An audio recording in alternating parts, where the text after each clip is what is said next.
Hello everybody and welcome to the podcast Wspólny Świat, Wszystko, co najważniejsze. I have a pleasure of talking today to migration editor at large of the New Humanitarian, Eric REIDY. Hello and thank you for being with us. Hi, thanks for having me. Thank you very much, because today's topic of our conversation is, well, EU migration policy in Libya, something that you wrote extensively on when it comes to the subject. And last year we had a big protest and big strike of migrants and refugees in Libya. When it comes to the living conditions there, we had cases of abuses and very disrespectful and very hurtful treating of people who were looking for maybe a better life in Europe, that were kept in Libya. Since then, the focus of the situations of people there shifted to other topic and other regions of the world. But it's important to maybe ask at the beginning, why is Libya so important, and what is happening there, since the publication of so many reports also by the New Humanitarian on the abuses that are happening there, there are cases of migrants and refugees. Has there been any change in situations in Libya?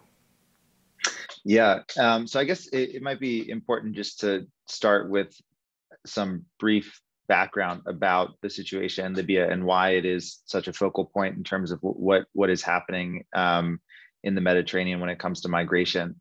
And so basically Libya for a long time has been a beginning point for journeys across the Mediterranean Sea from North Africa to Europe, but the situation became particularly pronounced in 2013, 2014 in sort of the authority vacuum that came to exist in the country post-revolution and the overthrow of the Gaddafi regime. And what we saw develop during that time period was initially a very robust and lively migration industry, people, smuggling industry, sending people across the Mediterranean. And there were always a certain amount of abuses inherent in that, but the situation became much worse after 2017 and 2018 for asylum seekers and migrants in Libya, because the EU sort of consolidated a plan or a strategy to try to prevent boats from departing from Libya, or to prevent boats that departed from Libya from reaching the EU by funding and providing various forms of support to the Libyan Coast Guard. And so then what happened is we saw, instead of the monetization of movement in Libya, where the various militias and smuggling gangs were making money off of people paying to cross the sea, the same groups started to try to find other ways to extract value, if you will, from the people who wanted to migrate, because they weren't able to actually move them across the Mediterranean so easily. And so they started, extorting people, they started torturing people, they started using them as forced labor with more and more frequency. And again, all of those sorts of abuses were happening in the past, but the intensity and the sort of systematic way in which it happens in both official and unofficial Libyan detention centers really escalated post 2017. Yeah. So what do we know actually that is going on? Because there was a few reports that New Humanitarian published. There was also a report by Ian Urbina from the New Yorker about also the actions of European Union, how we contributed as European Union to the prosecution actually of people in Libya. So what do we actually know? Like, what kind of abuses are going on there? What is the condition that people live in? Yeah. So, the sort of the cycle of abuse, and particularly the European Union's involvement in that cycle of abuse, starts with the European Union's support for the Libyan Coast Guard. And that takes a couple of forms. One is the training of Libyan Coast Guard personnel. Another is the provision of equipment. A lot of I think the majority of the boats that the Libyan Coast Guard uses are actually provided by Italy. They're former Italian Coast Guard or Navy boats that are donated by Italy, training, equipment maintenance, and more recently Frontex, the EU border agency, is sharing information about boats departing from Libya with the Libyan Coast Guard.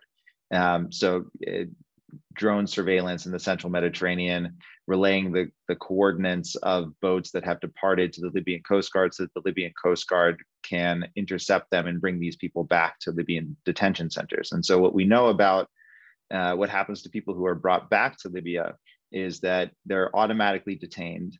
There's no legal path for exiting migration detention in Libya. And the people in these detention centers, the sanitary conditions are terrible. They're overcrowded. Detention centers are largely run by militias or state entities that are affiliated with various militia leaders. There's physical abuse, there's sexual abuse, there's forced labor. So there's all sorts of deprivation and various forms of abuse that are taking place in these detention centers. You mentioned Coastal Guard of Libya, but knowing what is the situations up there in Libya, it's hard to say about some organized structure of institution that we can think of when we think about Coastal Guard. So with whom do we actually cooperate as European Union?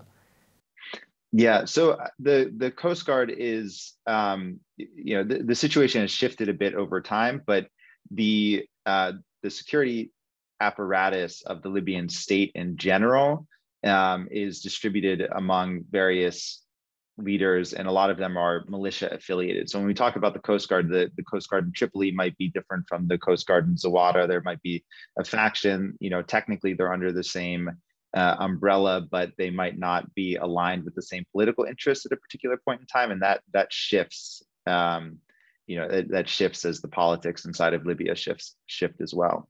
Okay, so we have Libya is a kind of a very much important place when it comes to migration to Europe. A lot of people, like you mentioned, asylum seekers can't even have the possibility of claiming the asylum or even trying to apply for it because they are taking back all the time. Who are the people? We know that, for example, right now there was a report about people from Sudan trying to find their way to Europe, trying to go north. Who are the people? Why they are coming to Libya? Yeah. Libya, because it is a sort of beginning point for the journey across the Mediterranean, it attracts a lot of people from different places who are leaving their homes for various reasons. You have people from West Africa, from the Sahel region. You have people from East Africa.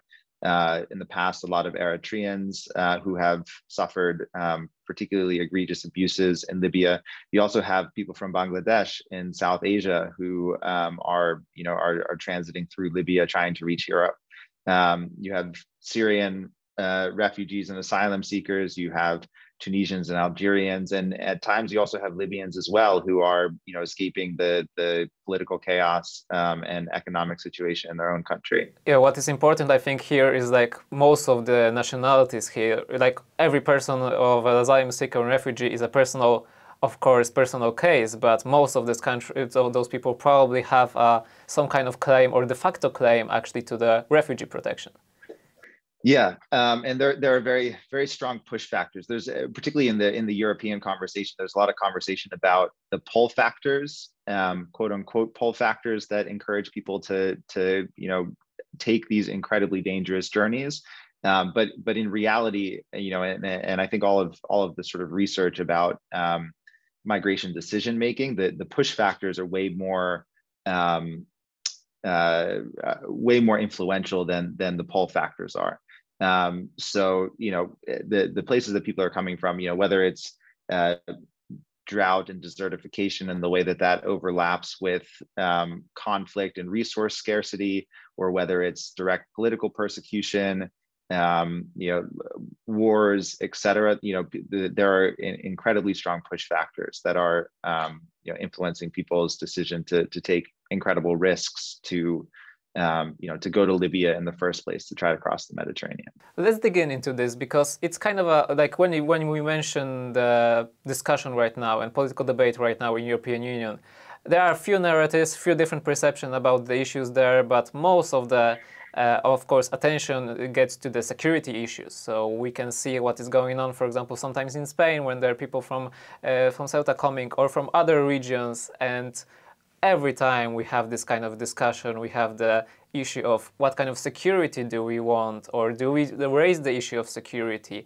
or that we have to protect, or some other form of verbs that we use to explain the issue of our borders as European Union. So when it comes to positionality, you as a journalist who works in European Union, deals with the issues there, what do you think about this issue of securitization or security when it comes to the situation, for example, in Libya?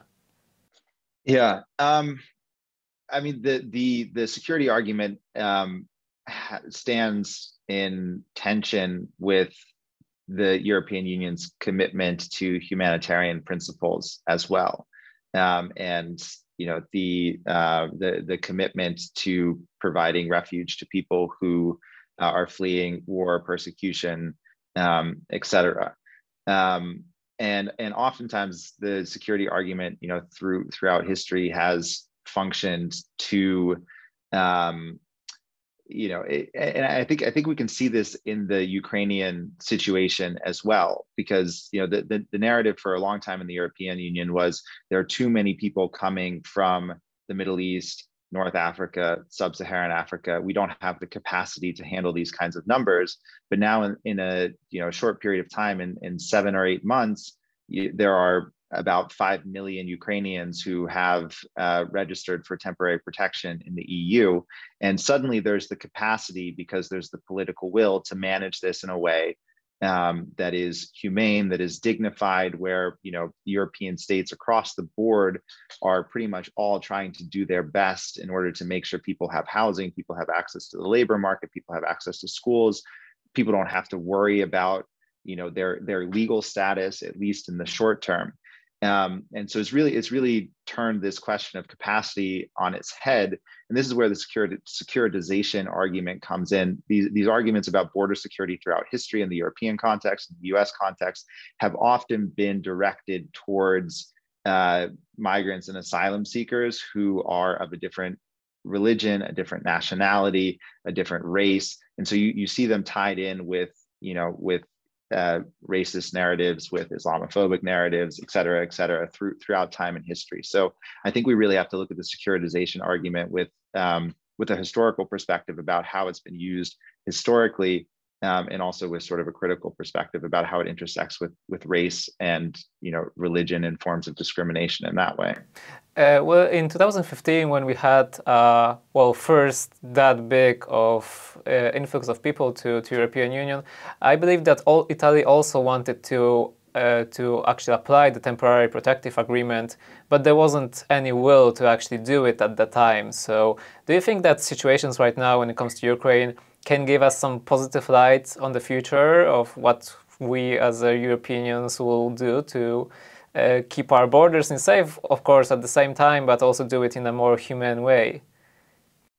Yeah, I think that definitely if it is a lesson and approach that people want to replicate, I think it has proven that there is a more humane, more sustainable, more organized way to approach managing migration at the EU's external borders.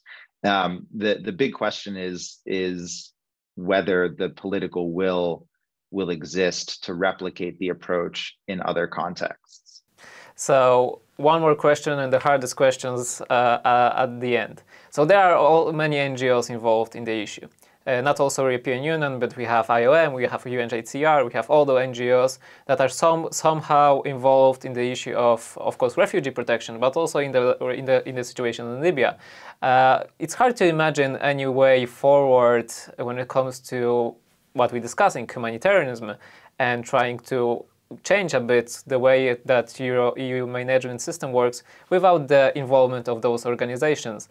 Of course, there is a lot of discussion, a lot of criticism sometimes towards those organizations, but do you think that there is a positive light maybe in that sense that do they give a good example when it comes to Libya, or do they not? Do the UN agencies give a good example when it comes to Libya, or? just NGO, IOM, UNHCR, other organizations involved when it comes to raising the issue of human rights when it comes to EU policy, EU migration policy? Yeah, that's a difficult question, because the role that that UN agencies, IOM, UNHCR, have played in Libya, and also the international humanitarian agencies or organizations that operate in Libya. First of all, Libya is an incredibly difficult context for these organizations to operate in. And when it comes to the UN, also, I mean, the UN is a state-based organization, so you need to negotiate position to actually give help, yeah, but also like keep be in the ground. Yeah, exactly. So what the UN is able to do in a particular context is confined by the state that is giving it permission to operate within its borders, and then also by the member states that are defining the mandate and also funding the operations of the particular agencies that are operating. And so in Libya, there's been a lot of criticism about the way that UN agencies have been sort of co-opted into the EU's border externalization policy. So, sort of the push and pull of EU policy is, on the one hand, the EU provides all of this support material and operational support to the Libyan Coast Guard, and on the other hand, it donates money to UN agencies to try to improve conditions in Libyan detention centers. And we're 5 years into the process of trying to improve conditions in Libyan detention centers, and nothing has improved. There's no demonstrable improvement. But if you ask, an EU spokesperson about the Libya policy, they'll be like, well, we're doing this to secure our borders and to help Libya secure its borders, and we're doing this to try to mitigate the human rights situation in the detention centers. But if you ask any sort of human rights organization, they'll say that the mitigation effort has been an abject failure. And so that raises the question of, and the UN agencies are, instrumental in that, playing that role. I guess the counter side to that argument is, okay, would it be worse if they weren't there? And so there's always this tension that exists, but there's definitely, I think a relatively fair critique being made of the way that these UN agencies have sort of been, are involved in the process of EU border externalization. So I think that's a fair critique to make, and an important question to push to these agencies to have to answer. And with that questions, we will leave our today's conversation. Thank you very much, Eric, for this important conversation.